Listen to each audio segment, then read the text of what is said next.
ամենադժվար հարցը տվեցիր, որտեվ Վահան Հովհաննիսյանը իսկապես նաև խոշոր մտավորական էր, հասարակական քաղաքական գործիչ, ամենեքյան գրաբարյան այդ ձևով ասեմ, ինքը ամենեքյան տեղերում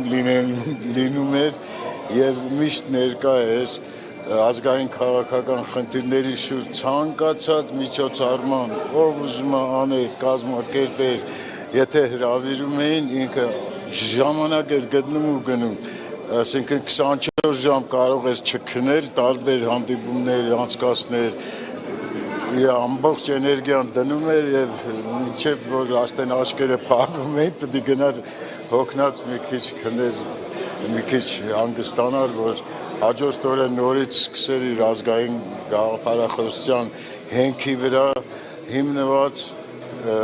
կառուցեր եւ կազմակերպեր հայ ժողովրդի եւ Հայաստանի ապագան, մեր պատկերացրած ապագան։ Վահան Հովհաննիսյանը հզոր քաղաքական գործիչ էր, թեև ինքը իր խոսքի կուլտուրայով երբեք չէր ցուցանում այդ իր կերպար, այդպիսի կերպար լինելը։ Ինքը շատ համեստ մարդ էր եւ օտար մարդիկ, ասենք տարբեր տեղերից եկած մարդիկ, հյուրեր, բան, որ հանդիպում էին ունենում, շատ դժվարությամբ էին ջոգում, թե մեր միջից ով է։ Ուղղակի Վահան Հովհաննիսյանը ունիկալ քաղաքական գործիչ էր եւ պահի տակ կարող էր ամենաբարդ հասարակական, քաղաքական, ազգային թնջուկի հետ կապված խնդիրները 5 րոպեում վերլուծում էր եւ փոխանցում ընկերներին, երիտասարդ մեր ընկերներին, որտեղ ինքը նաեւ բավականին նաեւ ճարտասան էր եւ պիտի ասեմ, որ իրան օգնում էր նաեւ բնածին հումորը։ Նա շատ հրաշալի հումոր ուներ եւ քաղաքական գործունեության մասին, տարբեր անձերի գործունեության մասին,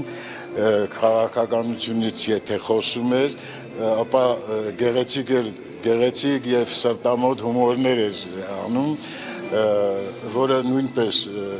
շատ լավ մարդկային շնորհ էր եւ դրանով ինքը կարողանում էր նույնիսկ այդ հումորի միջոցով, անեկդոտ պատմելու միջոցով կարող էր համոզել մի օտար մարդու, որը գտնում էր, որ այսօրվա քաղաքական վիճակը Հայաստանում այդպեսին չի, ինչպեսին մենք ենք ասում։ Ինքը կարողանում էր շատ արագ իր խոսույթով համոզել, բացատրել, ինչ ասեմ, ունիկալ մտածողություն ուներ։ Հետո բանը օրինակներ կոնկրետ այդ դեպքից, թե ընդհանրապես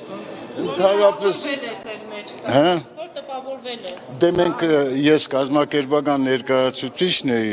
ՀՅԴ-ի Հայ հեղափոխական դաշնակցության, Վահան Հովհաննիսյանը քաղաքական ներկայացուցիչ է։ Մենք ամեն օր առանց շաբաթ կիրակի, ամեն օր փաստորեն մոտ 12 ժամ միասին ենք եղել։ Հիմա ես բանը չեմ կարող, այնքան բաներ կա, որ պատմեմ, բայց կարևոր պատգամը, որ թողել է։ Իր կարևոր պատգամը հայ ժողովուրդը, ով հայ ժողովուրդ, քո փրկությունը քո հավաքական ուժի մեջ է։ Այն ինչ որ դաշնակցությունը ասում էր տասնյակ տարիներ առաջ, 100 տարի առաջ։ Էս էր, ասում էր մենք պետք է հավաքական ուժ ցուցադրենք։ Միայն հավաքական ուժով է հնարավոր Հայաստանը անկախացնել, Հայաստանը փրկել թշնամիներից, Հայաստանի հանդեպ մուսուլմանական հայացք ունեցող երկրներից, ինքը ամեն ինչ ասում էր, ամեն ինչ բացատրում էր։ Իհարկե ինքը ասում էր, ես կատարողն էի ղեկավար որպես, ինքը գաղափարները տվողն էր։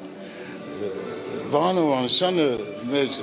անշուշտ դաշնակցությունը հավաքական կերպարով, հավաքական նկարագրով է մոտենում բոլոր խնդիրներին եւ ժողովական լուծումներ էր տալիս միայն ժողովներով, համագումարներով, քննարկումներով, բոլորի կարծիքները հաշվի առնելով, Վահանը օրական 100-ից ավել մարդու հետ էր զրուցում, խոսում, բացատրում, 100-ից ավել օրական։ Էլ չեմ ասում նրա շրջագայությունները, հանրապետության շրջանները, որտեղ նոր էր դաշնակցությունը դրսևորվել։ Բոլորին ճանաչում էր, Մեղրից, Բռնաց, մինչև Գյումրի։ Բոլորին գիտեր, բոլոր լավ տղեկին, մի քիչ խուժան տղեկին, մի քիչ հայաշը չսիրող տղեկին, սաղին գիտեր, սաղ ընտանիքներին, ճանաչում էր, որտեղից ես էլ չգիտեմ, մի օր էլ հարցրեցի, ասում եմ, այդքան մարդ գալիս քեզ բարևում է, այդ մարդկանց դու ոնց ես ճանաչում, շեփտում, բանանում, ասում եմ, մենակ անունները չեմ հիշում։ Ինչ ասեմ, ես կարծում եմ, որ քանի աշխարհի երեսին լինելու է դաշնակցություն, այդ անվան մեջ